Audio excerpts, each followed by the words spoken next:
The Grand Assembly Hall floated in the darkness of space like a jewel made of light and crystal. It orbited nothing, held in place by technology so old that even the eldest races barely remembered how it worked. Inside the massive structure, thousands of beings from across the galaxy had gathered. Some had bodies made of flesh. Others were creatures of pure energy. Some existed as clouds of thinking gas, while others appeared as living metal that moved and breathed. Ambassador Chen Wei walked down the long pathway toward the center of the hall. His shoes made soft sounds against the floor that seemed to be made of frozen starlight. He was human, and that meant he was considered young by everyone watching. Humanity had only joined the Galactic Council 300 years ago. To beings who lived for thousands of years, that was like yesterday. Chen could feel their eyes on him. Thousands of different kinds of eyes, some physical and some not. Many of those gazes carried pity. Others held contempt. A few held curiosity, but not many. Humans were the newcomers, the primitives who had barely figured out how to travel faster than light when the council found them. The center of the hall opened up into a vast, circular chamber. Floating platforms held the representatives of the elder races, arranged in a sphere that put Chen at the very center. Above him floated the Vestari, beings that looked like living crystals in the shape of many pointed stars. They sang instead of speaking, and their voices sounded like glass bells ringing in perfect harmony. To his left drifted the Luminarchs, creatures that had no solid form at all. They were beings of pure light and energy, their consciousness held together by forces that human science still struggled to understand. When they spoke, they made patterns of color that translators changed into words. The Crotha Collective occupied several platforms to his right. They were strange beings, part machine and part living tissue, their civilization having merged with their technology so completely that no one could say where the biology ended and the machinery began. They looked like sculptures of chrome and bone, beautiful and disturbing at the same time. There were others, the Stelliform, who lived in the coronas of stars and rarely visited normal space, the Deepborn, who made their homes in the crushing depths of gas giants, the Meridian Choir, who existed in 7 dimensions but could only partially manifest in normal space. Dozens of ancient races, each with technology that made human achievements look like children playing with sticks and stones. At the highest point of the sphere sat the Council Paramount, the 5 oldest and most powerful civilizations. They had witnessed the birth and death of thousands of younger species. They had built wonders that spanned solar systems.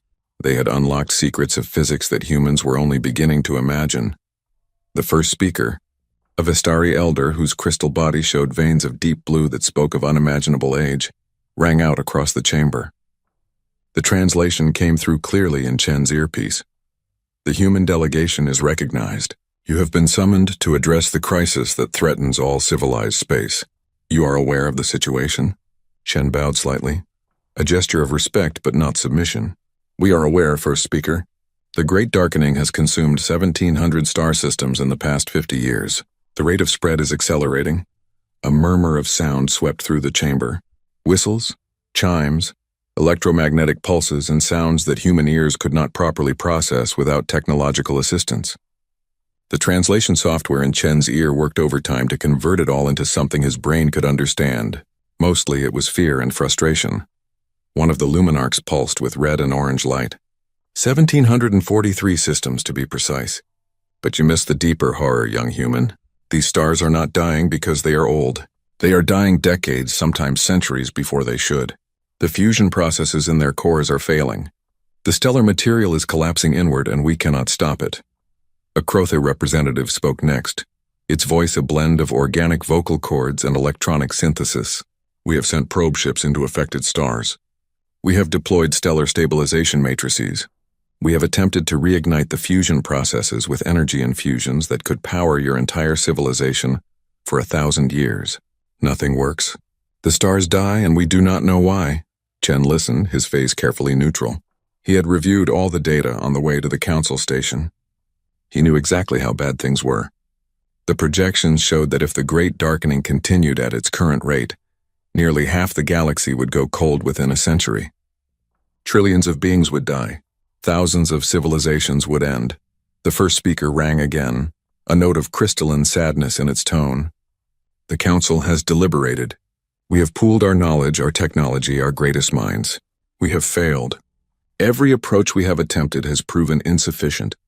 We are watching the galaxy die, and we are powerless to prevent it. Silence filled the chamber. It was a heavy thing, that silence, full of despair and the weight of coming darkness. Then the first speaker's tone changed, becoming harder. The Council has therefore decided to implement emergency protocols. All resources must be directed toward preserving what can be preserved. Non-essential civilizations will be relocated to fortified systems where we can guarantee stellar stability for at least 10,000 years. Populations will be consolidated. Territory will be abandoned. Chen felt a cold understanding settle over him. He knew what was coming next. Humanity, the first speaker continued, is classified as a non-essential civilization. You number only 43 billion individuals across 12 star systems. Your technology is limited. Your knowledge of stellar mechanics is in its infancy. You have contributed little to the Council beyond curiosity and enthusiasm. Therefore, you will be among the first to be relocated. Another Vestari spoke up, this one with veins of pale green in its crystal body. This is for your own protection, you must understand. We are moving humanity to reservation worlds in the sanctuary zone. You will be safe there. Your species will survive. As pets, Chen said quietly. But his translator carried the words to every being in the chamber. The green-veined Vestari made a sound like wind chimes in a storm. That is an uncharitable interpretation. You will be guests, wards of the Council. Your species is young. You deserve a chance to grow, even if the rest of the galaxy falls into darkness. A luminarch pulsed with patronizing yellow light. You must understand your limitations, young human. We have tried everything. The Vestari have technology that can manipulate stellar plasma with precision you cannot imagine. The Crotha can interface directly with the quantum processes of fusion. The stelliform literally live inside stars. If we cannot solve this crisis, what makes you think humanity could contribute anything meaningful? Chen looked up at the sphere of ancient beings surrounding him. He saw it clearly now. They had already decided. This meeting was not a call for help. It was a notification. Humanity would be moved to the reservation worlds, and that would be that. The Council would save who they could and abandon the rest. Humanity was not worth saving as an independent civilization. The first speaker asked if we were aware of the situation. Chen said, his voice carrying clearly through the vast chamber. I said we were aware. I did not say we were helpless. That got their attention. The Vestari rang with notes of surprise. The luminarchs flashed with curious colors. The Crotha shifted on their platforms, mechanical parts whirring. Explain yourself, the first speaker demanded. Chen reached into his jacket and pulled out a small device. It looked simple, almost primitive compared to the technology surrounding him. Just a small rectangle of brushed metal with a single button on it. He held it up so they could all see. Humanity would like to offer a solution to the Great Darkening, he said. Laughter. Not human laughter, but the equivalent from dozens of alien species. The Vestari rang with sounds like breaking glass. The luminarchs pulsed with colors of amusement. One of the Crotha actually made a sound that the translator converted as absurd. Young human, the first speaker said. And its tone was almost kind, like an adult explaining reality to a child. We appreciate your courage. But humanity joined the Galactic Council only 3 centuries ago. Your technology is centuries behind the least advanced council member. You have barely explored your own star system. You have no stellar manipulation technology beyond basic solar collectors. What could you possibly offer that the combined wisdom of the elder races has not already attempted? Chen smiled. It was not a kind smile. It was the smile of someone holding cards that nobody else at the table could imagine. First speaker, what if I told you that humanity has been members of the Galactic Council for only 300 years, but we have been studying stellar engineering for 800 years? Silence again, but different this time. Confused, alert. A Crotha delegate leaned forward on its platform. That is impossible. Humanity did not even have interstellar capability 800 years ago. Our first contact with your species found you still confined to your birth world. That is correct, Chen agreed. 847 years ago, we were still on Earth. But 812 years ago, we found something on Titan, one of the moons orbiting our 6th planet. We found ruins, very old ruins. We found the workshops of the progenitors. The entire chamber erupted. Every species had legends of the progenitors. the mythical first civilization that had supposedly existed billions of years ago. Some elder races believed they were real, others thought they were just stories, explanations for the strange artifacts that sometimes appeared in the deepest, oldest parts of space. Impossible. A luminarch blazed with red light. The progenitors are myth. Even if they were real, any ruins would have been found by the elder races long ago. We have searched the galaxy for evidence of them for millions of years. Chen shook his head. You searched the galaxy. You did not search our solar system thoroughly because you thought we were too young, too primitive to have anything interesting. You surveyed us from orbit, saw we had no advanced technology and moved on. You never sent expeditions to our outer planets. Why would you? We were just another primitive species, barely worthy of council membership. The first speaker's voice rang out, demanding silence. The chamber slowly quieted. If what you say is true, the first speaker said slowly, show us proof. Chen pressed the button on his device.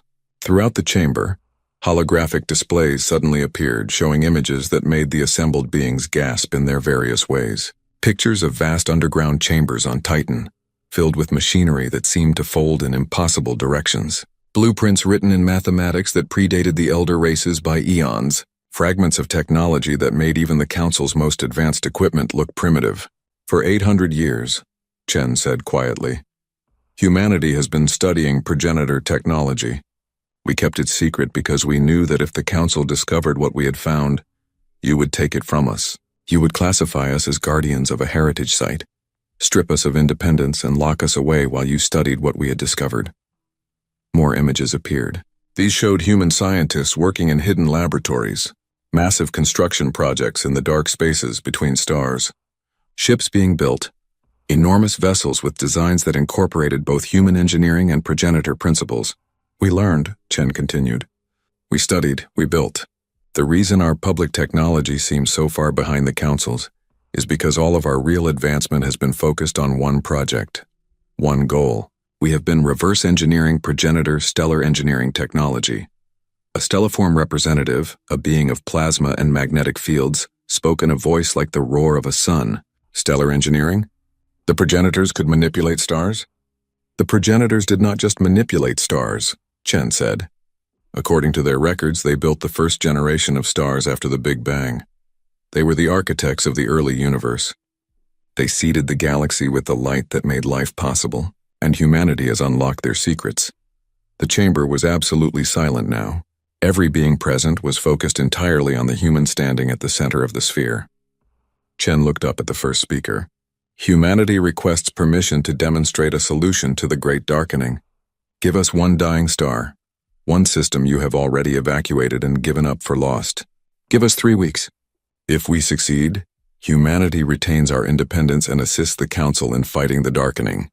If we fail, we will accept relocation to the reservation worlds without protest. And if you succeed, the first speaker asked. What then? Chen's smile grew wider. Then the Council will need to reconsider who the primitive species really are. The first speaker was silent for a long moment, its crystal body pulsing with deep blue light. Then it rang out across the chamber. The Council will vote. All in favor of granting humanity this demonstration? The vote was not unanimous, but it did not need to be. Enough of the Council members were curious or desperate or simply willing to let humanity fail publicly. The motion passed. You have your chance, Ambassador Chen Wei, the first speaker declared. The Tarsus system has been dying for 20 years. We have evacuated all Crotha citizens from its planets. It is a dead system now. If you can bring light back to Tarsus, then humanity will have earned a voice in these chambers. But if you fail, if this is merely youthful arrogance, then you will accept the Council's judgment. Chen bowed, deeper this time. Understood, first speaker. We will not fail. As he turned to leave the chamber, he heard the whispers and songs and electromagnetic pulses of conversation erupting behind him. Let them talk, he thought. Let them speculate and doubt and wonder. In 3 weeks, they would see what humanity had been building in the darkness. They would learn that the youngest species in the Council had been preparing for this moment for 800 years. And they would learn that humanity, as always, refused to accept defeat. Dr. Sarah Okonkwo stood in the observation deck of Luna Base and watched Earth rotate slowly below. The blue and white marble hung in the darkness like a jewel. the cradle of humanity, the world where everything had begun. She had been born there 73 years ago, and she still thought it was the most beautiful thing in the universe. Her communication device chimed. The message was brief, just 2 words. Protocol Star right. Sarah closed her eyes and took a deep breath. After 800 years of secrecy, after generations of hidden work and careful deception, the moment had finally come. Humanity was about to reveal what they had been building in the darkness. She activated her command interface and began sending coded messages to locations scattered across human space and beyond. Each message was identical, each one triggering responses from facilities that officially did not exist. Within minutes, acknowledgments started coming back. Forge Prime confirmed. Titan Archive confirmed. Kuiper Yards confirmed. Deep Station 17 confirmed. On and on. 47 facilities responding that they were ready. Sarah made her way through Luna Base's corridors, moving from the public sections where council observers occasionally visited, into the restricted zones that no outsider had ever seen. She passed through 7 security checkpoints, each one using scanning technology that checked not just her identity but her intentions, reading brain patterns to ensure she was not under coercion or control. The final checkpoint opened onto an elevator that descended deep into the moon's interior. Sarah had made this journey thousands of times, but it never stopped being awe-inspiring. The elevator dropped for nearly 5 minutes, plunging into chambers that had been carved out over centuries, hidden construction zones where humanity's real work had been done.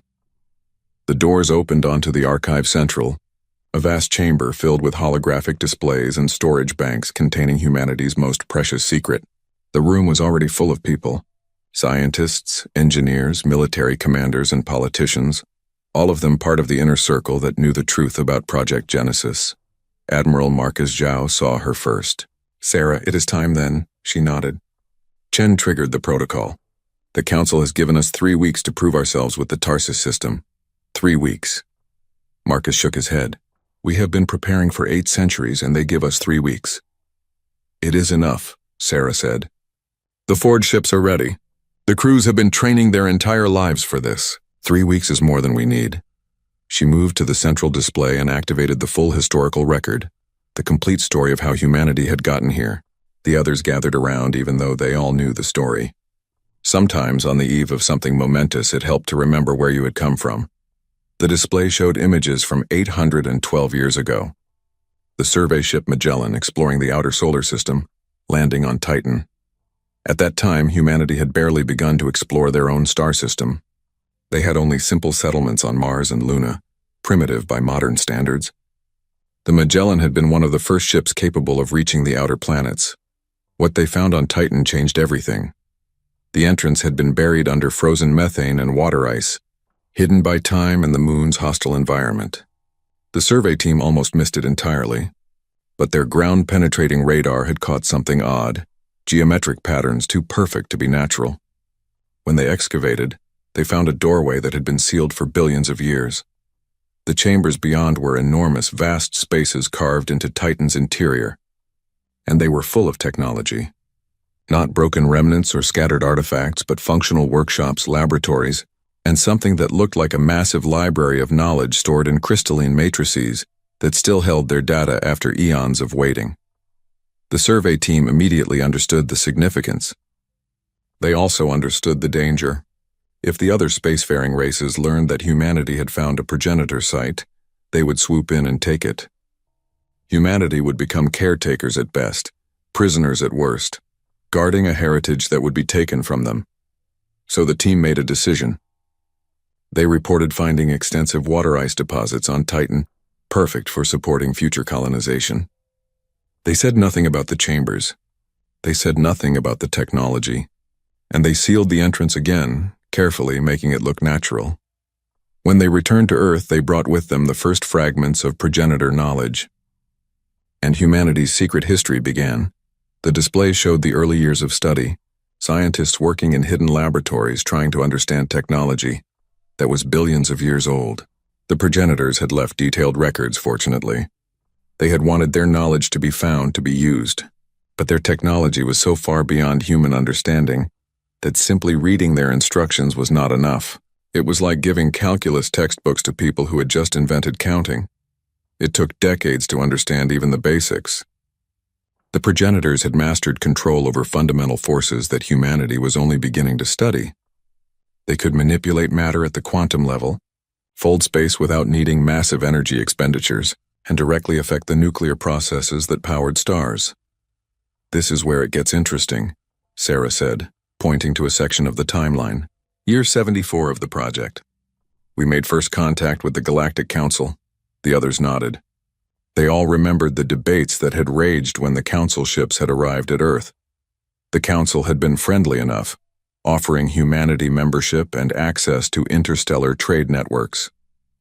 But the inner circle of scientists working on the progenitor technology had argued fiercely about what to do. Should they reveal what they had found? Should they ask the Council for help in understanding it? Or should they keep the secret and continue working alone? In the end, the decision was made to keep silent. The Council's own legends spoke of the progenitors with reverence and fear. If the elder races learned that humanity possessed a progenitor archive, they would never let humanity keep it. The technology was too valuable, too dangerous, too important. So humanity joined the Council and deliberately kept their technology at a primitive level. They shared basic fusion drives, simple energy weapons, and computational systems that were adequate but not impressive. They let the Council believe that humanity was just another young race, enthusiastic but limited. Meanwhile, in the hidden facilities throughout the solar system and in secret bases beyond, the real work continued. Human scientists slowly decoded progenitor knowledge. Engineers built prototypes in remote locations where Council observers would never visit. Mathematicians developed new equations to describe forces that should not exist. The display showed images of the first breakthrough. Year 193. A team working in the Kuiper Belt successfully created a stable quantum field that could interact with stellar plasma. It lasted for only 3 seconds before collapsing, but those 3 seconds proved that progenitor stellar engineering was possible. The pace of progress accelerated. More breakthroughs came, each one building on the last. By year 300, humanity had built their first full-scale prototype, a ship called the Forge. It was enormous, 50 kilometers long, covered in geometric patterns that incorporated both human engineering and progenitor designs. The Forge's maiden voyage had been a carefully guarded secret. They took it to a remote location, far from any Council patrols, and tested it on a small red dwarf star that was entering its final phases of life. The ship's crew activated the stellar manipulation systems and the star responded. Its fusion processes stabilized. Its output increased. The dying star was healed.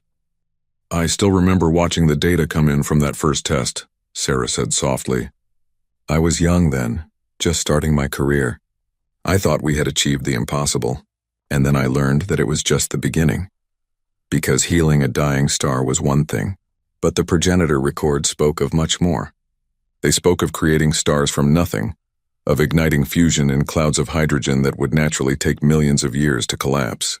They spoke of stellar engineering on a scale that could reshape entire regions of the galaxy. Humanity spent the next 500 years perfecting the technology. They built more Forge ships, each one improved over the last.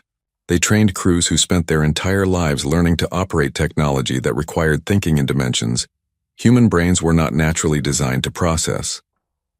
They established supply chains and support networks, all carefully hidden from Council observation.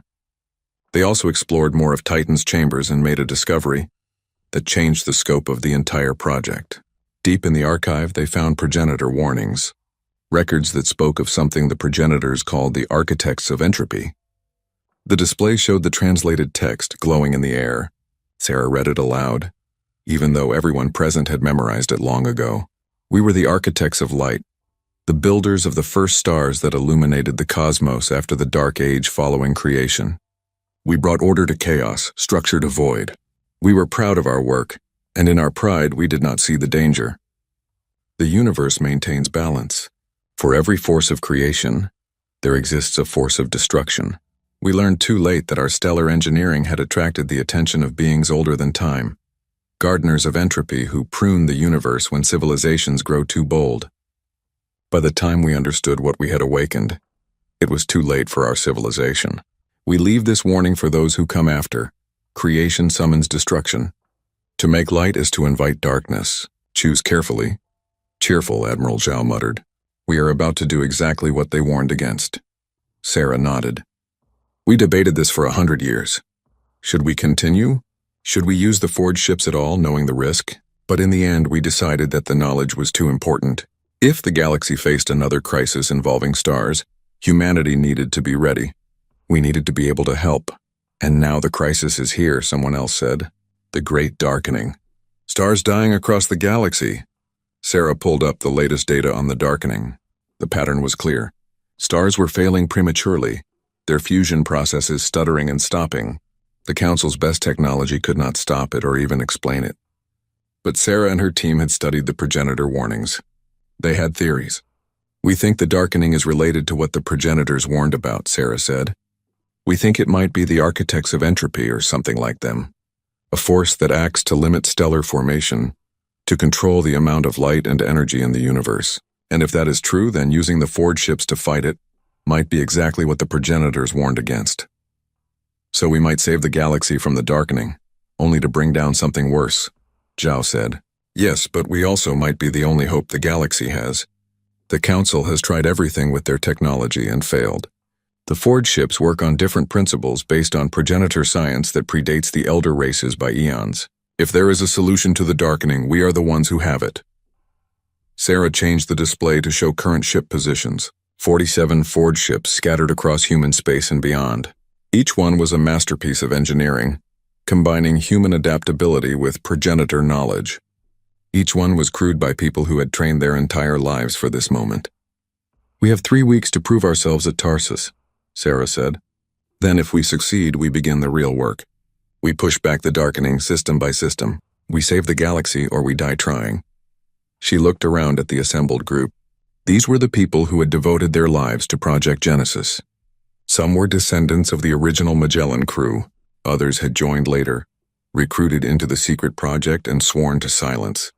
All of them understood the weight of what they were about to do. Send the orders, Sarah commanded. All forged ships are to proceed to their staging points. The Titan Archive remains on full alert, continuing to translate any progenitor records that might help us understand the darkening. Support ships begin moving resources to forward positions. We have hidden for 800 years. Now we step into the light. The room erupted in activity. Commands went out across secure channels. Ships that had been hiding in the dark spaces between stars began moving toward human-controlled systems. Facilities went to full activation status. Thousands of people who had been living double lives, appearing to be normal citizens while secretly working on the greatest project in human history, began preparing for deployment. Sarah watched it all begin and felt a mixture of pride and fear. Pride because humanity had achieved something remarkable. They had taken knowledge from a civilization billions of years dead and made it work. They had built something that could change the course of galactic history. But fear too. Fear because the progenitors had been destroyed by what they awakened. Fear because humanity was about to do exactly what the warning told them not to do. Fear because if they were wrong, if the forged ships brought down the architects of entropy, then humanity would have doomed the entire galaxy. Admiral Zhao came to stand beside her. Second thoughts? Thousands of them, Sarah admitted. But we are committed now. Chen has made the offer. The Council has accepted. In 3 weeks, the galaxy will see what we have built. And then we find out if we are saviors or fools. She pulled up one final image, a rendering of what a forged ship looked like when it was fully activated. The geometric patterns on its hull would glow with light that existed in frequencies beyond normal vision. The ship would sing in harmonics that resonated with the fundamental forces of the universe. And the space around it would ripple as it reached out to touch a star and change it. The progenitors called themselves the architects of the first stars, Sarah said quietly. They brought light to the universe when it was young. Now that light is dying and only we have the tools to save it. I hope we are worthy of their legacy. Zhao nodded. 3 weeks until we find out. 3 weeks until humanity shows the galaxy what we have been hiding. Sarah smiled, though it was tinged with worry. 800 years of secrets. 3 weeks until the revelation. And then the real work begins. The Tarsus system hung in space like a monument to failure. Once it had been home to 3 billion Crotha citizens, their cities built on 12 planets and 40 moons. The star at the center, Tarsus Prime, had been a healthy yellow dwarf that should have burned steadily for another 4 billion years. But the great darkening had come to Tarsus 20 years ago. The star had begun to fail, its fusion processes stuttering like a dying engine. The Crotha had called for help immediately. The council had responded with their best technology, their finest scientists, their most advanced stellar manipulation equipment. Nothing had worked. Over 2 decades, they had tried everything. Energy infusions that could power entire civilizations had been pumped into the star's core. Stabilization fields had been erected, trying to force the fusion processes back into regular patterns. Crotha engineers, who could interface directly with technology at the quantum level, had attempted to manually restart the nuclear reactions. The star continued to die. The Crotha had been forced to evacuate, abandoning their homeworld and all their settlements. It had been one of the great tragedies of the age, billions of refugees fleeing a dying sun while the council watched helplessly. Now Tarsus Prime was a pale shadow of its former self, putting out barely 20% of its previous energy. The planets were frozen wastelands. The Crotha cities stood empty, their buildings dark and cold. The entire system was a tomb, and this was where humanity had chosen to make their demonstration. Commander Jessica Torres stood on the bridge of the forged ship Prometheus and watched the fleet emerge from faster-than-light travel. Her ship was the flagship, the largest and most advanced of humanity's stellar engineering vessels. Behind her came 6 more forged ships arranged in a precise formation, and surrounding them were hundreds of support vessels, supply ships, and defense craft. The council observers had arrived first. They floated in the outer system aboard various types of ships, each one representing a different elder race. Jessica could see Vestari crystal vessels that looked like flying cathedrals, Crotha warships that bristled with weapons, their crews no doubt hoping to see humanity fail at saving their former home. Luminarch energy constructs that were more force fields holding consciousness than actual ships, and dozens of others. They have brought quite an audience, her first officer, Lieutenant Chen Park, observed. Chen Park was the grandson of Ambassador Chen Wei, and he had been training his entire life to serve aboard a forged ship. I count at least 50 observer vessels. They came to watch us fail, Jessica said calmly. The elder races cannot accept that the youngest species in the council might succeed where they have failed. Let them watch. They will learn. She activated the ship-wide communication system. All crew, this is Commander Torres. We have arrived at Tarsus. In a few hours, we will attempt something that has not been done in billions of years. We will heal a dying star using technology left to us by the progenitors. Every one of you has trained for this moment. Every one of you knows your role. Trust your training. Trust each other. Trust the ship. And trust in the fact that humanity has never accepted the impossible as an answer. She closed the channel and turned to her navigation officer. Take us in. Formation pattern Genesis 7. Signal the other forged ships to match our movements. The Prometheus began moving toward the dying star, and the other 6 forged ships fell into position around it. They formed a geometric pattern, a dodecahedron with Tarsus Prime at its center. Each ship was exactly equidistant from the star and from each of its neighbors. The mathematics required for the positioning were staggering, calculated to within centimeters across distances measured in millions of kilometers. As they moved into position, Jessica watched the reactions from the council observers. Their communications channels were open, and the translation software gave her a running commentary on what they were saying. The Vestari observers were singing notes of confusion. The Crotha were transmitting skeptical assessments of the human ship's capabilities. The Luminarchs pulsed with patronizing colors, clearly expecting to watch an embarrassing failure. One transmission came through clearly, directed at the human fleet. It was from a Crotha admiral named Vex Corthian, whose family had been among the last to evacuate Tarsus. Human vessels, this is Admiral Vex Corthian. I command you to reconsider this action. Tarsus Prime was my people's home for 10,000 years. You say you can heal our sun, but you have no experience with stellar engineering at this scale. If your attempt goes wrong, you could trigger a premature collapse. The star could go supernova. You could destroy what little remains of our world. Jessica opened a channel to respond. Admiral Vex Corthian, I understand your concern, but the Council has authorized this demonstration. Tarsus Prime is already dying. In another 5 years, it will collapse completely. We are not making things worse. We are offering hope.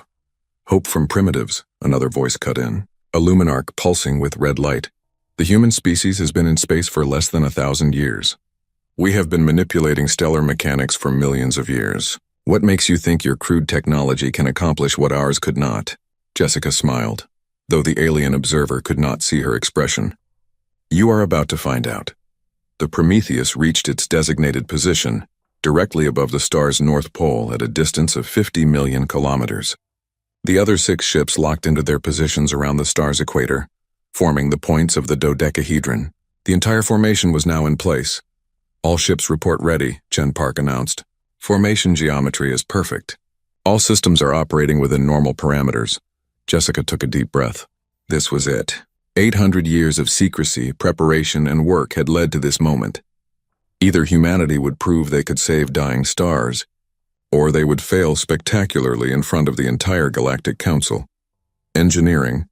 Activate the progenitor systems, she commanded. Deep in the Prometheus, in chambers filled with technology that should not exist according to conventional physics, the stellar manipulation systems came online. The geometric patterns on the ship's hull began to glow, emitting light and frequencies that ranged from hard gamma rays to wavelengths so long they barely qualified as radiation. The other 6 ships activated their systems in perfect synchronization. Across millions of kilometers, 7 forge ships began to sing. It was not sound, not really. Sound could not travel through the vacuum of space, but it was vibration, oscillation at frequencies that resonated with the fundamental forces of the universe. The ships were manipulating space-time itself, creating ripples that spread outward and inward, converging on the dying star. On the bridge of the Prometheus, Jessica watched her displays. She could see the energy readings from the star beginning to change. The fusion processes in its core, which had been stuttering and failing, started to respond to the resonance patterns the forge ships were generating. The star is reacting, her science officer called out. Core temperature increasing. Plasma flow patterns stabilizing. It is working. But it was not enough yet. Healing a star was not a simple matter of pumping energy into it. The Great Darkening did something to the fundamental processes that powered stellar fusion, disrupting the delicate balance of forces that kept a star burning. Simply adding energy would not fix that. You had to reach into the quantum processes at the heart of the star and repair the damage at the most fundamental level. Increase resonance to harmonic level 3, Jessica commanded.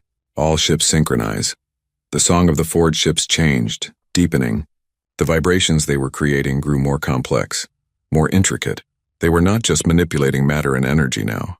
They were reaching into the quantum foam, the underlying structure of reality itself, and adjusting the probability fields that determined how particles behaved.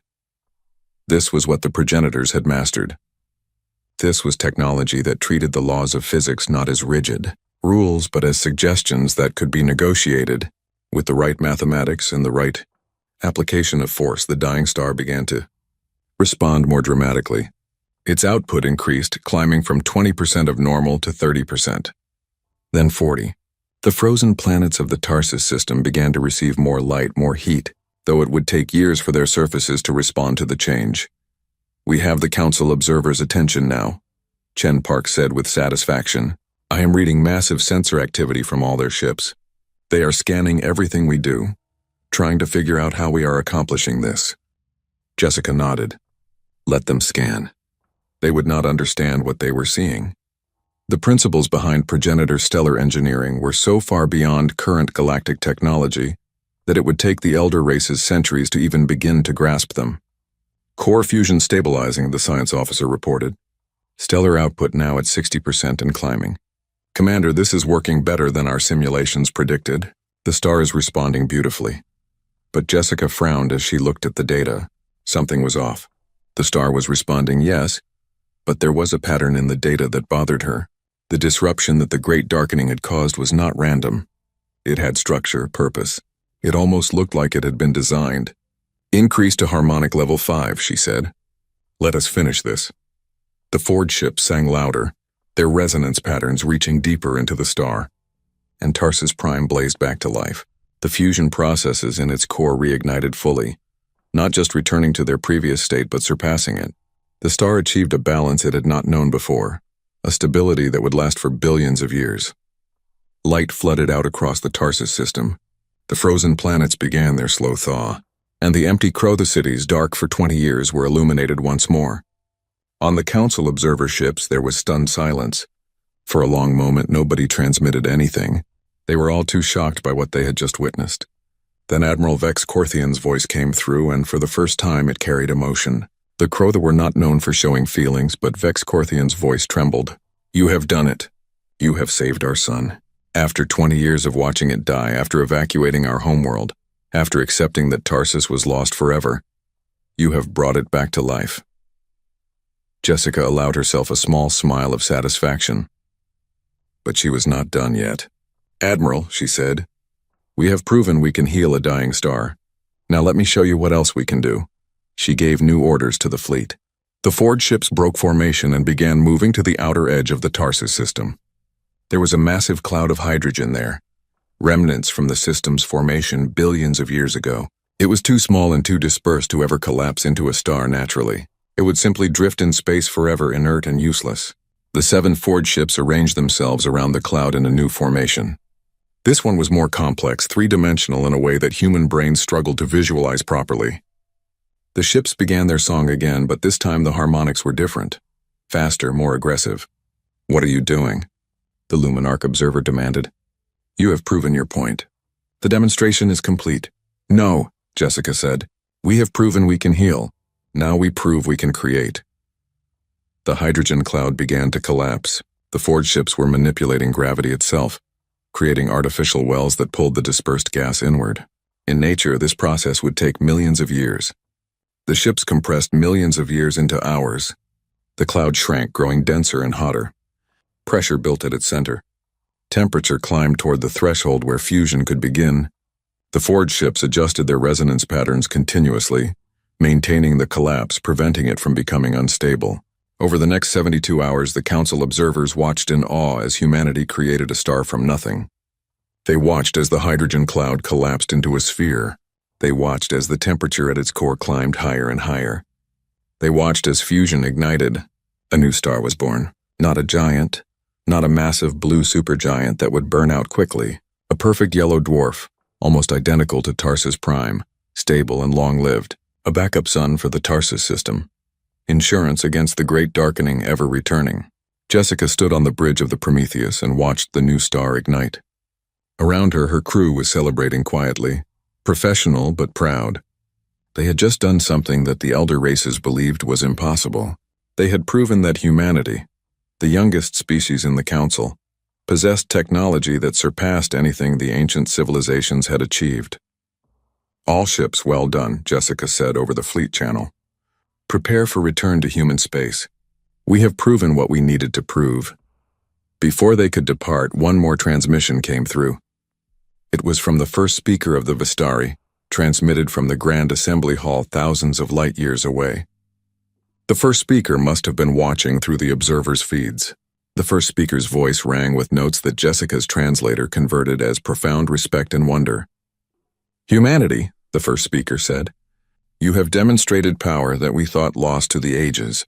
You have shown technology that rivals the legends of the progenitors themselves. The Council acknowledges that we have underestimated your species. We have been arrogant and blind.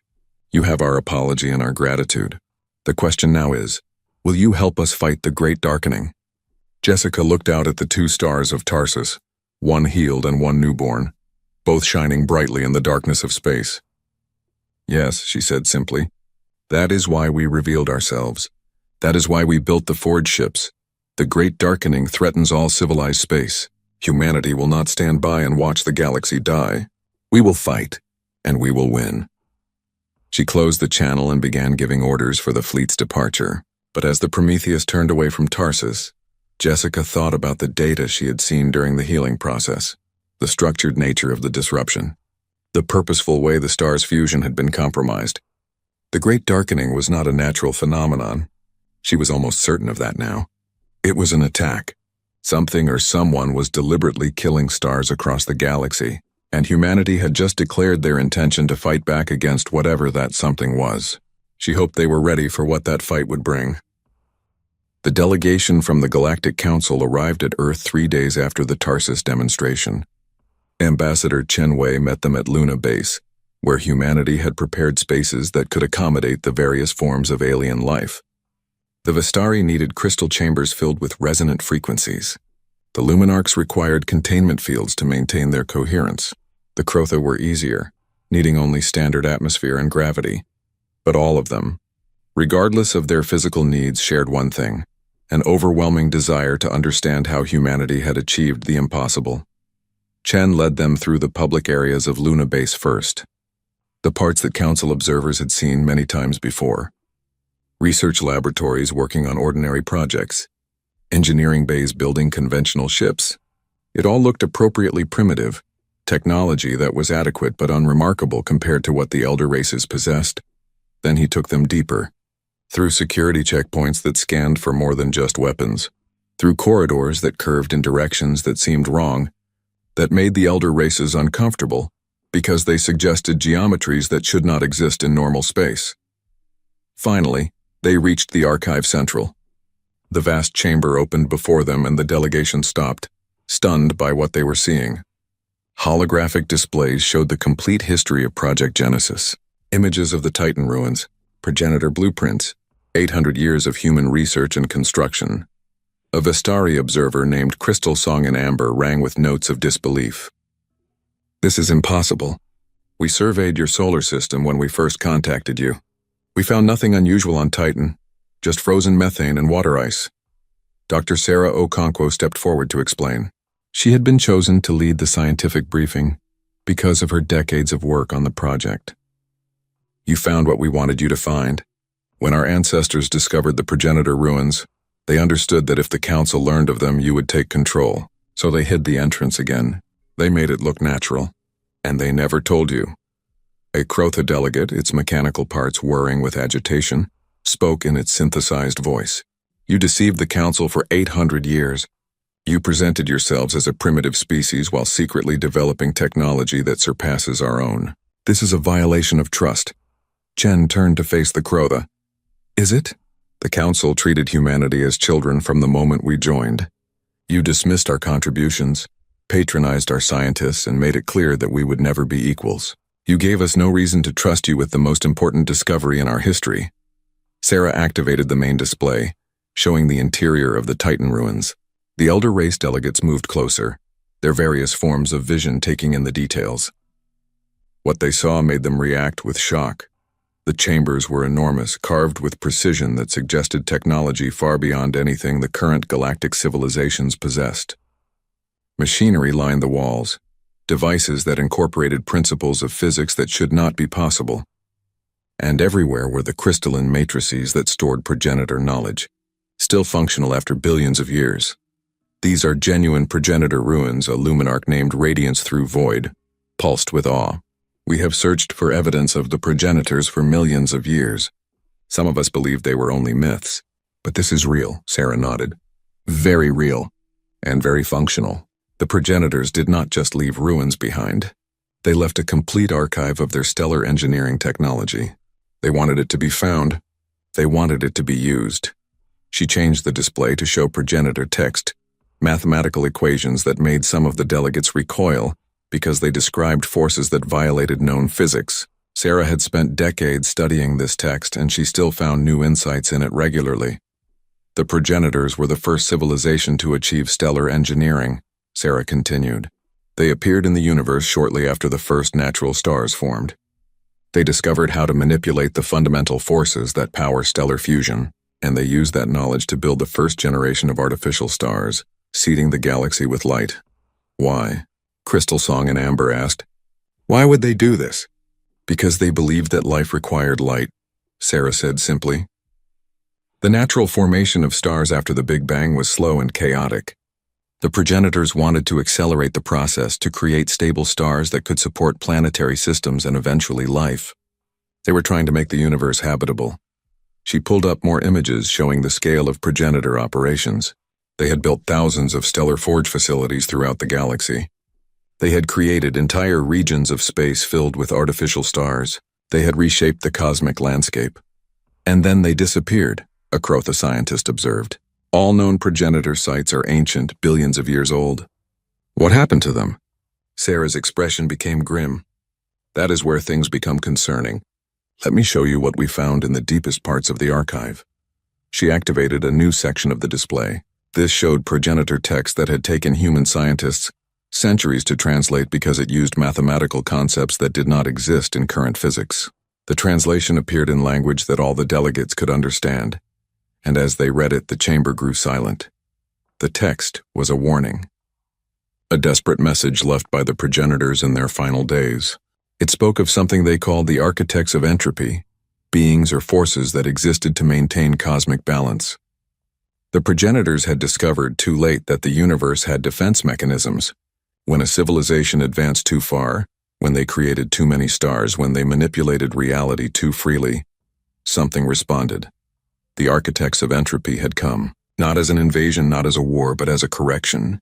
They had systematically destroyed the progenitor civilization, erasing their artificial stars, dismantling their facilities, removing the excess light they had created. The progenitors had fought back, but their technology, advanced as it was, proved useless against beings that operated on principles beyond their understanding. The last progenitor message was dated billions of years ago. It warned any future civilization that found their ruins. Stellar engineering attracted attention from forces that did not want the universe to be tamed. Creation summoned destruction. Light invited darkness. When Sarah finished presenting the warning, the chamber remained silent for a long moment. Each delegate was processing the implications. Humanity had revealed technology that could save the galaxy from the Great Darkening, but that same technology might bring down something worse. Radiance Through Void was the first to speak. You are saying that the Great Darkening might be caused by these architects of entropy? That it is not a natural phenomenon but an attack? Sarah nodded. We believe so. Commander Torres reported that when she healed Tarsus Prime, she observed patterns in the stellar disruption. It was not random degradation. It was structured, purposeful, almost like a computer virus, but affecting physical processes. Something is deliberately killing stars across the galaxy. And if we use your forged ships to fight back, a crow, the delegate said slowly, we might trigger a response from the architects. We might bring down the force that destroyed the progenitors. Yes, Sarah admitted. That is the risk. The progenitors warned us against doing exactly what we are proposing to do. An argument erupted among the delegates. Some insisted that the risk was too great, that the galaxy should abandon the dying systems and consolidate around stars that were still healthy. Others argued that billions of lives were at stake, that they could not simply abandon entire civilizations to darkness out of fear of something that might not even exist anymore. Chen let them argue for a while, then raised his hand for silence. The gesture was almost comically simple given the advanced beings present, but it worked. The chamber quieted. The council must decide, Chen said. Humanity has revealed our hidden arsenal. We have the technology to fight the Great Darkening. We can heal dying stars. We can create new ones. We can save trillions of lives. But we also accept that this may attract the attention of forces we do not fully understand. He paused, looking at each delegate in turn. Humanity has already made our decision. We will use the forged ships. We will fight the darkening. We will save as many civilizations as we can. The question is, will the council join us, or will you retreat to your fortified systems and wait for the darkness to pass? The Vistari delegate crystal song in amber rang with complex harmonics that the translator struggled to convert. Finally it settled on. This is too important a decision to make here. The entire council must debate this. We must return to the Grand Assembly Hall and present all that we have learned. Of course, Chen agreed. But while you debate, the darkening continues. More stars are failing. More civilizations are running out of time. Humanity will not wait for the council to reach consensus. We begin operations immediately. A Crotha delegate stepped forward, its mechanical parts clicking with what might have been anger or concern. You would act without council approval? That is a violation of protocols. Chen smiled coldly. The council was going to relocate humanity to reservation worlds. You were going to strip us of our independence and treat us as children who needed protection. I think we are past worrying about protocols. Sarah activated a new display, showing the positions of human forged ships throughout the galaxy. 47 vessels arranged in strategic locations near dying star systems. Each one was ready to begin operations. We are offering the council a choice, Sarah said. Work with us. Share your data on the darkening. Provide resources and support. We will save as many systems as we can together, or refuse to help. Retreat to your safe systems and watch as humanity fights this threat alone. And if the architects of entropy come? Radiance Through Void asked. What is your plan then? Then we fight them too, Chen said simply.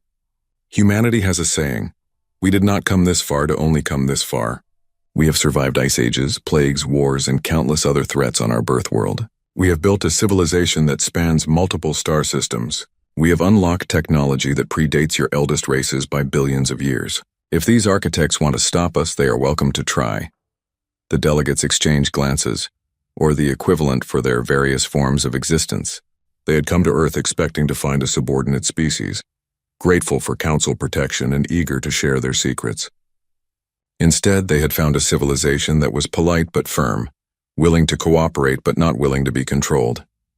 I will present this to the council, Crystal Song and Amber said finally. But I must warn you, not all elder races will support this course of action. Many will see the progenitor warning as decisive. They will argue for caution. Then the galaxy will split, Sarah said. Those who choose to fight will work with humanity. Those who choose to hide will be left to their fortifications. But the decision must be made quickly. Every day we delay, more stars die. The delegation departed soon after, returning to their ships for the journey back to the Grand Assembly Hall. Sarah and Chen watched them leave from the observation deck. They are terrified, Sarah observed. The elder races have been the masters of the galaxy for millions of years. They are not used to feeling helpless, and they are definitely not used to being surpassed by a species they considered primitive. Chen nodded. The council will split. Some will join us.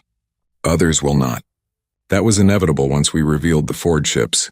And the architects of entropy? Do you really think we can fight them if they appear? Chen was quiet for a moment, looking out at Earth rotating below. I think we have no choice but to try. The progenitors failed because they were unprepared. They did not understand what they were facing until it was too late. But we have their warning. We have their knowledge, and we have 800 years of human innovation building on their foundation. He turned to look at Sarah. Begin the operations. Deploy the Ford ships to the closest dying systems. Start with those where the darkening is most advanced. We will show the galaxy that humanity keeps its promises. Sarah activated her communication device and began sending orders. Throughout human space, Ford ships received their deployment commands. Crews prepared for missions that might save billions of lives. Support networks activated, ready to provide the resources needed for stellar engineering on a galactic scale. The revelation was complete. Humanity's hidden arsenal was no longer hidden. The Ford ships, built in secret over 8 centuries, were about to begin their real work. The galaxy would be saved or they would die trying. And if the architects of entropy responded, if the force that had destroyed the progenitors returned, then humanity would face that threat the same way they had faced every other challenge in their history, with courage, ingenuity, and an absolute refusal to accept defeat. Sarah looked out at the stars and thought about the coming days. The galaxy was about to change. The balance of power that had existed for millions of years was shifting. The elder races were no longer alone at the top of the technological hierarchy. Humanity had arrived, and they had brought tools that could reshape the cosmos. The Galactic Council split exactly as Chen had predicted. The Grand Assembly Hall became a place of bitter arguments and philosophical debates that lasted for weeks. Some elder races insisted that the progenitor warning must be heeded, that using stellar engineering technology risked bringing down the architects of entropy. Others argued that allowing billions to die out of fear was cowardice. In the end, roughly half the council members chose to join humanity's campaign against the Great Darkening. The Luminarch stood with humanity, declaring that they would rather burn brightly than fade into managed decline. Many Krotha factions joined as well, motivated by seeing their homeworld of Tarsus restored. Several smaller civilizations, desperate to save their dying stars, had no choice but to accept human help. The other half withdrew to fortified systems, building defensive networks around their healthiest stars and preparing to wait out whatever came. They called it prudence. The humans called it abandonment. Commander Jessica Torres stood on the bridge of the Prometheus and watched her tactical display. It showed the disposition of 7 human fleets, each one centered around a group of Ford ships, and accompanied by allied vessels from council members who had chosen to fight. Over 6 months, they had reclaimed 4,000 star systems, pushing back the Great Darkening system by system. The operation had become a carefully choreographed symphony. Human forged ships would arrive at a dying star and begin their work, supported by council vessels that provided resources, defense, and auxiliary functions. The healing process had been refined through repetition. What had taken 3 days at Tarsus now took less than 12 hours, but the darkening was not retreating. It was adapting. "Commander," Lieutenant Chen Park called from his station. "We are receiving reports from Fleet 7. They successfully healed the Vardic system, but sensors detected something unusual during the final phase." Jessica moved to his station and reviewed the data. Her expression grew troubled as she read. During the healing of the Vardic star, there had been a moment when the stellar disruption had resisted their efforts. Not passively, as damaged fusion processes would naturally resist repair, but actively, something had pushed back against the forged ship's resonance patterns. "Get me Dr. Okonkwo," Jessica ordered. The communication link opened a few moments later, showing Sarah's face. She was in the Titan archive, surrounded by holographic displays of progenitor text. She looked exhausted. For 6 months, she had been working non-stop, trying to understand the Great Darkening better and searching the progenitor records for any additional warnings or insights. "Jessica," Sarah greeted. "I saw the Vardic's data. You felt it too, the resistance. Like something was fighting our efforts to heal the star." Sarah nodded. "We have been seeing similar patterns in the last few weeks. The darkening is not just a passive phenomenon. It is intelligent, it learns. It is adapting to our techniques." She pulled up a comparison of stellar healing operations over time. The data was clear. Early healing operations had encountered minimal resistance, but recent operations showed increasing levels of interference, as if something was studying the forged ship's methods and developing countermeasures. "What does this mean?" Jessica asked, though she suspected she already knew the answer. "It means we got their attention," Sarah said grimly. "We have healed 4,000 stars. We have created new light in systems that were supposed to go dark. Whatever is causing the Great Darkening, whatever these architects of entropy are, they have noticed us." As if to emphasize her point, a priority alert flashed across Jessica's tactical display. Admiral Zhao's face appeared, his expression urgent. "All fleet commanders, this is Admiral Zhao. We have a situation developing in Sector 447. Fleet 3 was performing operations in the Califax system when something appeared, something we have never seen before. Commander Torres, I am sending you all available data. You need to see this." The data package arrived and Jessica opened it with a growing sense of dread. What she saw made her blood run cold. The recording showed Fleet 3 in the middle of healing operations on the Califax star. 3 forged ships had been working in formation, their resonance patterns successfully reigniting the star's fusion processes, and then something had appeared in the system. Not a ship, not a conventional object at all. It was an absence, a void in space that registered on sensors only by what it was not. Where it existed, there was nothing. No matter, no energy, not even space itself. It was a hole in reality, and it was growing. The forged ship Destiny, one of humanity's precious stellar engineering vessels, had been closest to the void when it appeared. The recording showed the ship attempting to maneuver away, but the void had expanded faster than the ship could move. When the void touched the Destiny, the ship simply ceased to exist, not destroyed, not blown apart, but erased as if it had never been. 2,000 crew members, gone in an instant. The void had continued to expand, consuming 2 Allied Council ships before it suddenly collapsed in on itself and disappeared. The entire encounter had lasted less than 5 minutes, but it had cost humanity one of their irreplaceable forged ships and killed thousands. "The architects have come," Sarah said quietly over the communication link. She was looking at the same data. "This is what destroyed the progenitors. Not an enemy they could fight, but a force that simply unmakes things. How do you battle something that can erase you from existence?" Jessica was already thinking tactically, analyzing the data for patterns and weaknesses. The void appeared after we started healing the star. It targeted the forged ship specifically, ignoring the other vessels until they got close. It reacted to our stellar engineering, and then it collapsed on its own, Chen Park added. It did not remain to continue erasing things. It appeared, destroyed the forged ship, and vanished. Sarah pulled up the progenitor warnings again, reading through them with new understanding. The progenitors described the architects as cosmic gardeners. They do not invade or conquer. They prune. They remove excess growth and then withdraw. If we are right, these voids will appear wherever we use the Ford ships. They will target our stellar engineering operations. Then we are at an impasse, Admiral Zhao said. Every time we heal a star, we risk summoning these voids. But if we stop healing stars, the darkening continues and civilizations die. What do we do? Jessica stared at the tactical display, her mind racing through possibilities. There had to be an answer. Humanity had not come this far to be stopped by an enemy they could not understand. What if we are thinking about this wrong? She said slowly. The progenitors tried to fight the architects directly and failed. But they were thinking like engineers, like builders. They tried to create better shields, stronger ships, more powerful weapons. None of it worked because the voids do not operate on those principles. What are you suggesting? Sarah asked. The voids erase things. They unmake reality. But what if we create something they cannot unmake? Something that exists in a state that paradoxes their function? Sarah's eyes widened as she understood. Quantum entanglement at stellar scales. If we create stars that exist in superposition, partially in our dimension and partially in higher dimensions, the voids would not be able to target them properly. Attempting to erase one state would force them to erase both states simultaneously, which would create a logical impossibility. Chen Park looked skeptical. Can we even do that? Create quantum-entangled stars? The progenitor records mention it, Sarah said, already pulling up the relevant texts. They called them bridge stars.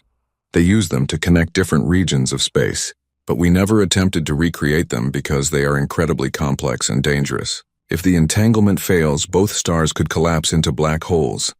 But it might work against the voids, Jessica said. If we are going to continue fighting the darkening, we need a defense against the architects. Bridge stars might be that defense? Admiral Zhao nodded slowly. Make it happen. Modify one of the Ford ships to create these bridge stars. Test it in a remote location. If it works, we retrofit the entire fleet, and we change our strategy. We do not just heal stars anymore. We make them immune to whatever these voids are doing. Over the next 2 months, humanity worked at a pace that impressed even themselves. Engineers modified the Ford ship Atlantis to incorporate the bridge star technology. Scientists ran thousands of simulations, testing different configurations. And Dr. Okonkwo led a team that studied every scrap of progenitor data on quantum stellar engineering. The test came in a remote system, far from any inhabited worlds. The Atlantis, accompanied by a fleet of support vessels and observer ships, attempted to create the first bridge star. The process was terrifying to watch. The Ford ship's resonance patterns became incredibly complex, creating harmonics that resonated across multiple dimensions simultaneously. Space itself seemed to bend and twist around the forming star. For a moment, it looked like the attempt would fail catastrophically. The hydrogen cloud they were collapsing began to destabilize, and sensor readings showed the beginnings of a gravitational collapse that could create a black hole. But the Atlantis crew adjusted their patterns at the last second, and the star ignited successfully. It was beautiful and strange. The bridge star existed partially in normal space and partially in dimensions that human senses could not properly perceive. Looking at it made observers' eyes water, as their brains struggled to process light coming from directions that should not exist. And when they tested it by summoning a void, using Ford ship resonance patterns that had previously attracted the architects, nothing happened. Or more precisely, a void began to form, but it could not complete its manifestation. The quantum entanglement of the bridge star created a logical impossibility that the void could not resolve. The void attempted to form, failed, and collapsed immediately. It works, Jessica breathed. We can create stars that the architects cannot target. The news spread through the Allied fleets like wildfire. Humanity modified their Ford ships as quickly as possible, incorporating the bridge star technology. It was not easy work. The modifications required incorporating components that existed partially in higher dimensions, which meant building parts that looked geometrically impossible and behaved according to physics that made conventional scientists uncomfortable. But it was done. Within 3 months, the entire human fleet had been upgraded, and they began a new campaign. Not just healing dying stars, but converting them into bridge stars that could resist both the Great Darkening and the architects of entropy. The galaxy began to change. Regions that had been darkening started to stabilize. Stars that had been dying were not just healed, but upgraded, made more stable than they had been originally. The tide was turning, but the architects noticed this new development. And they adapted. The final confrontation came at the galactic core, where the Great Darkening had originated. The Allied fleet, now numbering over 100,000 ships from dozens of species, converged on the core. All 46 remaining human-forged ships were present, forming the heart of the fleet. The plan was ambitious. They would ignite thousands of new stars simultaneously throughout the core region, all of them bridge stars that the architects could not target. The sheer amount of new light, new energy, new creation would overwhelm the darkening completely. Jessica stood on the bridge of the Prometheus, now the flagship of the combined fleet. Around her, the crew prepared for the largest stellar engineering operation ever attempted, not just healing or creating individual stars, but reshaping an entire region of the galaxy. All ships report ready, Chen Park announced. Forged ships in formation. Support vessels standing by. Allied fleets providing perimeter defense. Jessica took a deep breath.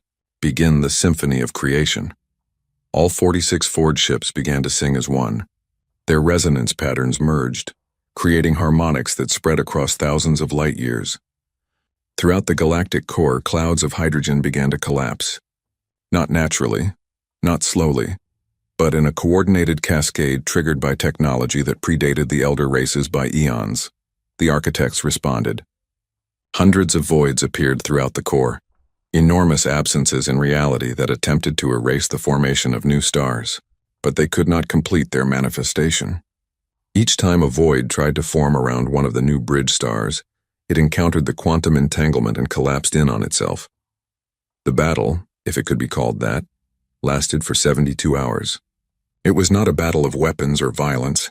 It was a battle of fundamental principles: creation versus entropy, light versus darkness, the determination of living beings to survive versus the cold logic of cosmic balance, and creation won. When it was over, the galactic core blazed with thousands of new stars. Bridge stars that existed in stable quantum entanglement, immune to the architect's influence, burning brightly and providing light and heat to worlds throughout the region. The Great Darkening had been defeated, not destroyed but overwhelmed. There was too much light now, too much creation for the entropy to grasp. Jessica watched the new stars ignite across the core, and she felt a profound sense of accomplishment. Humanity had done it. They had saved the galaxy. But she also felt a sense of vigilance. The architects were still out there, pushed back but not destroyed. And humanity had just painted a target on themselves by proving they could resist cosmic forces that had destroyed the progenitors. Ambassador, Chen Wei addressed the council from the Grand Assembly Hall 3 weeks after the core operation. The chamber was full, including members who had previously withdrawn to fortified systems. They had returned after seeing what humanity and the Allied forces had accomplished. The Great Darkening has been defeated, Chen announced. Over 10,000 stars have been healed or created using progenitor technology. Trillions of lives have been saved. Thousands of civilizations no longer face the prospect of darkness and death. He paused, looking at the assembled representatives of galactic civilization. But this is not the end. It is a beginning. The architects of entropy are real. They exist. They will challenge us again. Whenever civilizations advance too far or create too much light, we must be ready. The first speaker of the Vistari rang with notes of respect. What do you propose, Ambassador? A new institution, Chen said. The Stellar Corps, a permanent organization staffed by personnel from all allied species, dedicated to maintaining and creating stars throughout the galaxy. We keep the bridge star technology. We establish watch stations on the rim of the galaxy to monitor for architect activity, and we prepare for the day when they return. With humanity and leadership, I assume, a skeptical Crotha representative said. Chen smiled. Humanity will contribute what we do best: stubbornness and refusal to accept defeat. But this will be a joint effort. We have all seen that cooperation achieves more than isolation. The elder races have wisdom and experience we lack. Together we are stronger. The vote was overwhelming. The Stellar Corps was established, with humanity providing the forged ship technology and crews trained in stellar engineering. Other species contributed resources, personnel, and knowledge. The galaxy entered a new age of cooperation. Sarah Okonkwo was appointed the first director of stellar engineering for the new Corps. On her first day in the role, she stood in the Titan archive and looked at the progenitor warnings one more time. The progenitors had written, "We learned too late that creation summons destruction." But they also left their technology behind, hoping someone would find it and use it better than they had.